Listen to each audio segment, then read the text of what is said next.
বন্ধুরা, ফাল্গুনির রান্নাঘরে আপনাদের সবাইকে স্বাগত জানাই। আবারও চলে এলাম আপনাদের কাছে অন্য এক রেসিপি নিয়ে।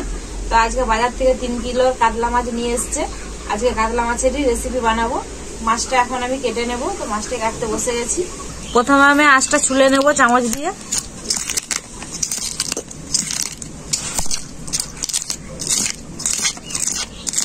কত বড় বড় মাছের আঁশগুলো দেখুন।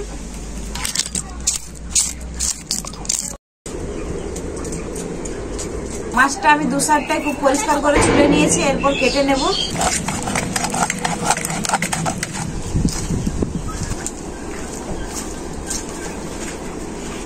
এই মাছটাই রিং পিস করবো না, পেটি বেরাবে, পেটি বের করে নেব।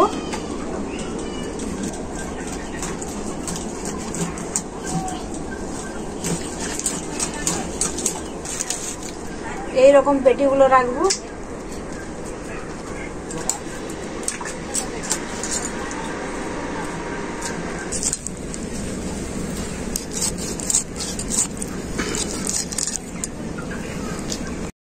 মাছটা আমার কাটা হয়ে গেছে, পুরো 1 গামলি মাছ বেরিয়েছে। মাছটা এখন আমি পরিষ্কার করে ধুয়ে নিয়ে চলে আসবো। বন্ধুরা, আমি মাছ পরিষ্কার করে ধুয়ে নিয়ে সবকিছু রেডি করে নিয়ে চলে এসেছি রান্নাঘরে। তো চলুন রান্নাঘরে চলে এসেছি। তো ওরা ওখানে বাটাবাটি কুটাকুটি করে নিই, আর আমি এখানে মাছটা ভেজে নিই। প্রথমে আমি কড়াইটা উনুনে বসিয়ে দেবো। তো ওরা বাটাবাটি কুটাকুটি গুলো কর, আমি মাছটা ভাজি। লবণ, হলুদ গুঁড়ো, খুব ভালো করে মাছটাতে আমি লবণ আর হলুদটা মাখিয়ে নেব। আমি এখানে আদা, গোটা জিরে, গোটা ধনে আর গোলমরিচ একসাথে বেটে নেব।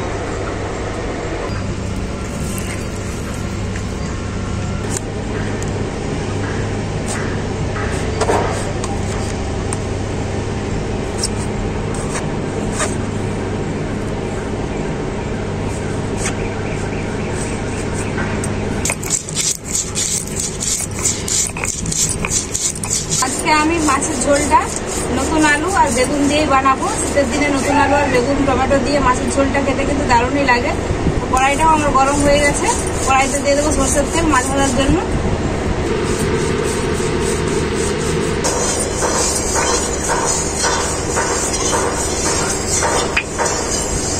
তেলটাও আমার খুব ভালো করে গরম হয়ে গেছে। মাছগুলো দিয়ে দেবো তেলের মধ্যে।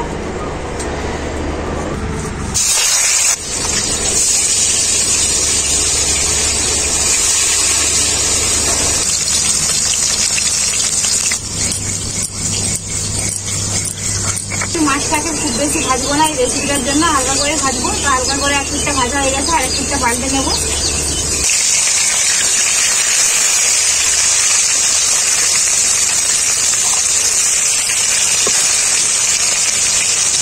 জিরে, ধনে, আদা, গোলমরিচ একসাথে বাটা হয়ে গেছে। এবার আমি তুলে নেব। পিঠটাই আমি পাল্টে পাল্টে হালকা করে ভেজে নিয়েছি। এখন আমি তুলে নেব।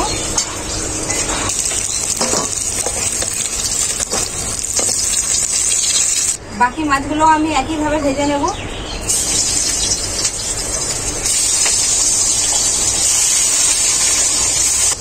এখন আমি শুকনো লঙ্কা বেটে নেব।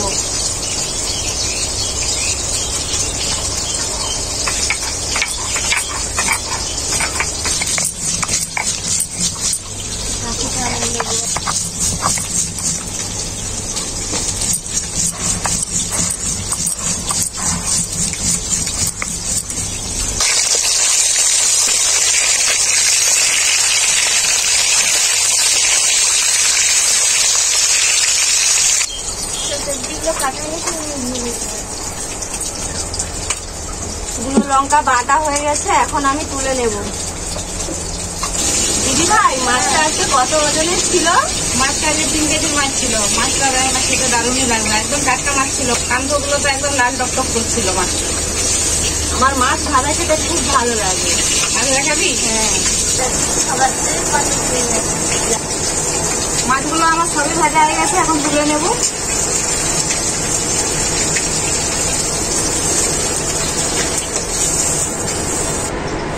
মাছ ভাজা তেলের মধ্যেই দিয়ে দেবো কয়েকটা তেজপাতা, আর দেবো গোটা জিরে, কালো জিরে, পেঁয়াজ কুচি,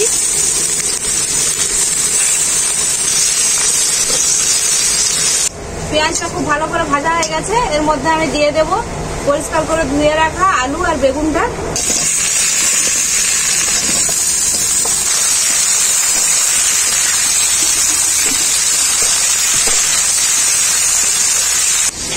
এই নে মাছ ভাজা, এটা তুলে নিয়ে এসছি, দুজনে মিলে খা। এর মধ্যে আমি দিয়ে দেবো এরপর লবণ,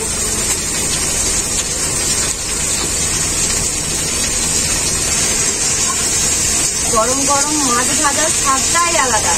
এর সাথে যদি একটা লেবু পড়ে যেত, জমে যেত একদম। আলু আর বেগুনটাকে হালকা করে ভেজে নিয়েছি। এখন আমি এর মধ্যে দিয়ে দেবো আদা, জিরে, ধনে, গোলমরিচ একসাথে বাটা।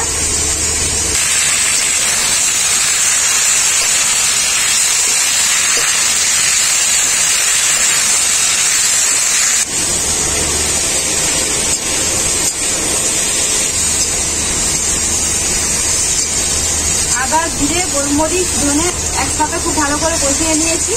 এখন আমি এর মধ্যে দিয়ে দেবো লঙ্কা বাটা,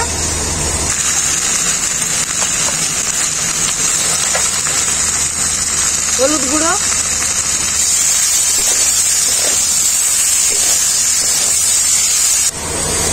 মশলাটাকে আমি খুব ভালো করে আলু বেগুনের সাথে কষিয়ে নিয়েছি। এখন আমি মশলা ধোয়া জলটাও দিয়ে দেবো এর মধ্যে।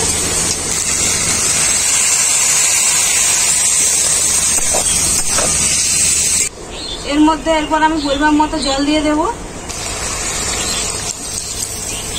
এরপর আমি এর মধ্যে দিয়ে দেব কেটে রাখা টমেটো।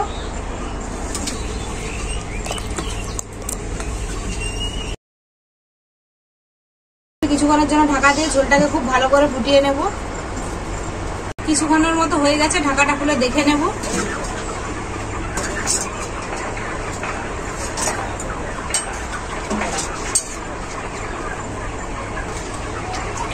আলুটা খুব ভালো করে সেদ্ধ হয়ে গেছে, আর ঢাকা দেবো না, এমনিতেই ঝোলটাকে খুব ভালো করে আরেকটু ফুটিয়ে নেব।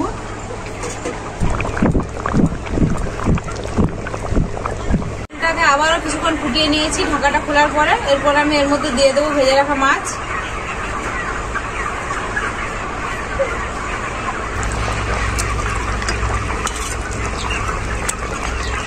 মাছ দেওয়ার পর ঝোলটাকে আমি খুব ভালো করে ফুটিয়ে নিয়েছি। সবশেষে দিয়ে দেবো ধনে পাতা।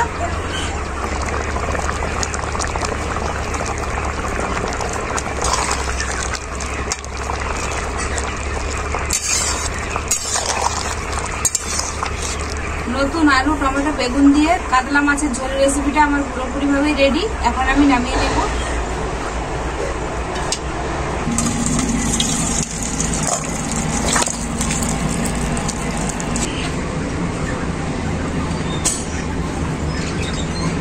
ভাত আর গরম গরম কাতলা মাছের ঝোল তো অনেক রকম ভাবে খেয়েছি, ওইভাবে একবার খেয়ে দেয়।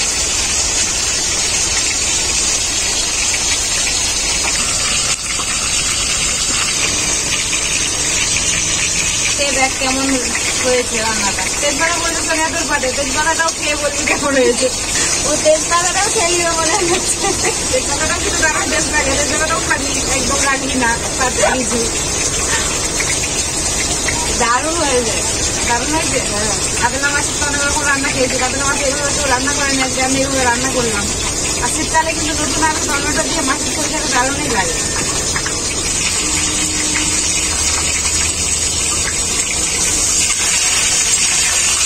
মাছটা এত সুন্দর স্বাদ।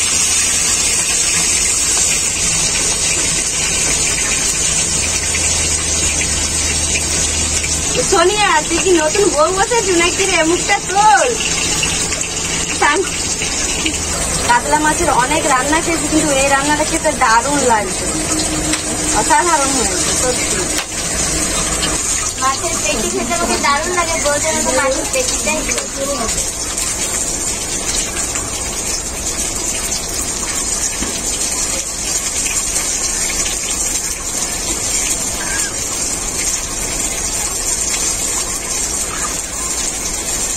বন্ধুরা, আজকে এই কাতলা মাছের রেসিপিটা নতুন আলু, বেগুন আর টমেটো দিয়ে অল্প তেল মশলায় কেমন হয়েছে আপনারা এভাবে বাড়িতে বানিয়ে খেয়েই আমাকে কমেন্ট করে জানাবেন। তো ভিডিও ভালো লাগলে লাইক শেয়ার সাবস্ক্রাইব অবশ্যই করবেন। প্রত্যেক দিনের মতো আজকেও বলছি, আপনারা ভালো থাকবেন, সুস্থ থাকবেন, নিজেদের খেয়াল রাখবেন। আবার দেখা হবে পরবর্তী ভিডিওতে নতুন কোনো রেসিপি নিয়ে।